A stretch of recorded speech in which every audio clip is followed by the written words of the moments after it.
We in the Beaverton School District are ready to serve our students and are thrilled to welcome them back into our classrooms. Since early September, our teachers, administrators, custodians, office staff, nutrition service workers, and others have been working to prepare our schools for our students' return, and we're excited that the day has come. In this video, we'll share key information about what families and students can expect as we begin a new routine.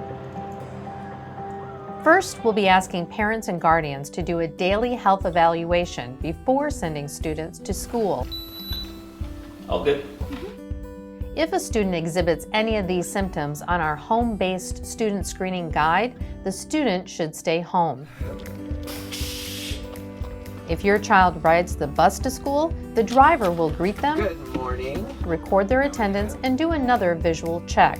If a student exhibits or complains of any COVID-like symptoms, the child will be directed to sit in one of the first 3 rows of the bus, isolated from the rest of the students. Drivers will notify dispatch.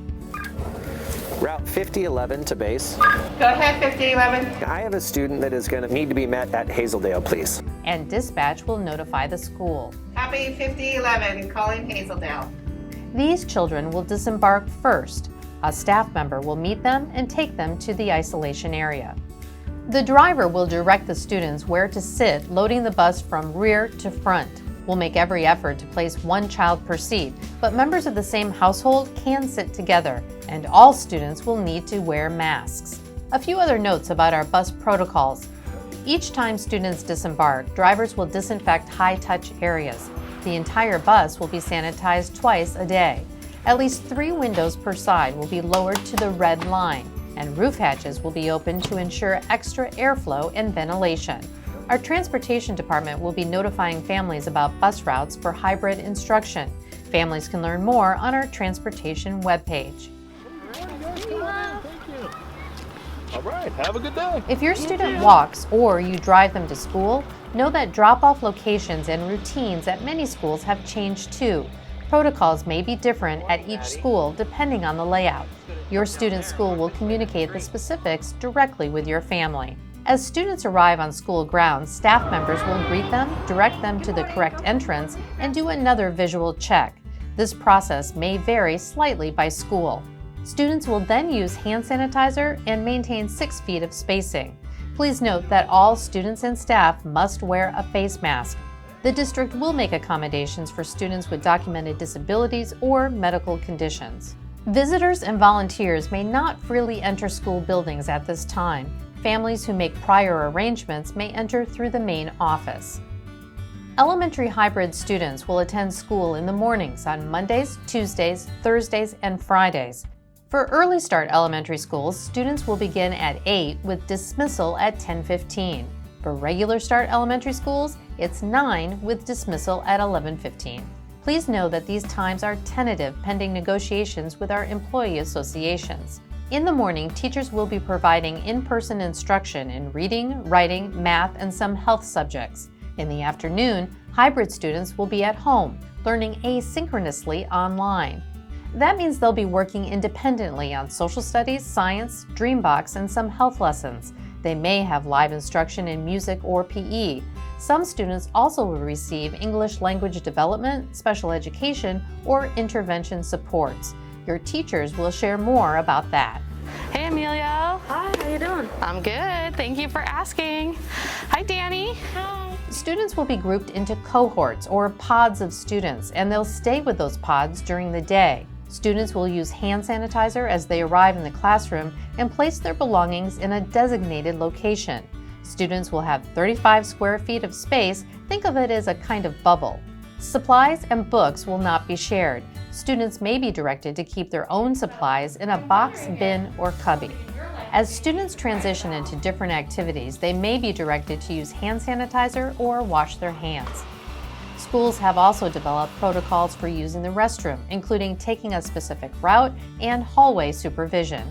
Students won't be having recess, but teachers will provide time for movement breaks and brain boosts. Students in the hybrid model won't be eating lunch at school. They'll take their school-made meals home at the end of their day. Nutrition Services will be providing breakfast, lunch, and supper for free to all students who want meals. Nutrition Services will continue to provide curbside meals to students in CDL and Flex. Once hybrid begins, those students will need to sign up for meal boxes. Those boxes will include a week's worth of meals and be distributed on Wednesdays. All right, it's time to clean up, so make sure we get our sanitation done here at the end of the day. As students wrap up their day, they may be directed to use cleaning wipes to wipe down their own desk and chair. We have increased cleaning throughout the day for all high-touch surfaces and are instituting deep cleaning procedures at the end of each day. Additionally, our maintenance team has increased ventilation throughout our school buildings. Thanks to updates in our system, our school's HVAC will run from 6 in the morning until 6 at night, filtering classroom air through medical-grade MER 13 filters. If you'd like to find out more about your particular school's system, head to our Return to In-Person Instruction webpage. Each school has designated an isolation room or area separate from the health room. If a student exhibits COVID-19 symptoms during the day, the student will be sent to the isolation area. The child will be supervised by an adult and wait in the area until picked up by a parent or guardian. It's extremely important that you make sure your student's emergency contact information is up to date in our system. If a student is sent home with COVID-19 symptoms, parents and guardians will receive instructions on next steps and information for when the student may return to school. If a student or staff member has a positive or presumptive case of COVID-19, the entire cohort will be quarantined and moved to online learning with their hybrid teacher for 14 days. A presumptive case is defined as a person experiencing at least 2 of these COVID-19 symptoms. The person has not had a positive COVID-19 test, but has had close contact with a confirmed case in the past 14 days. If a school has multiple cohorts impacted by COVID-19, the entire school may need to revert to remote learning for 14 days. Your school's principal will communicate with you. We know that you'll likely have more questions, but we hope this video has given you an idea of what to expect when elementary students return to school in a hybrid model. More information will be provided in the coming weeks, both at the district level and from your school. We're committed to engaging and connecting with your children in a way that ensures the highest level of safety for them and our staff. We can't wait to see you. Welcome back.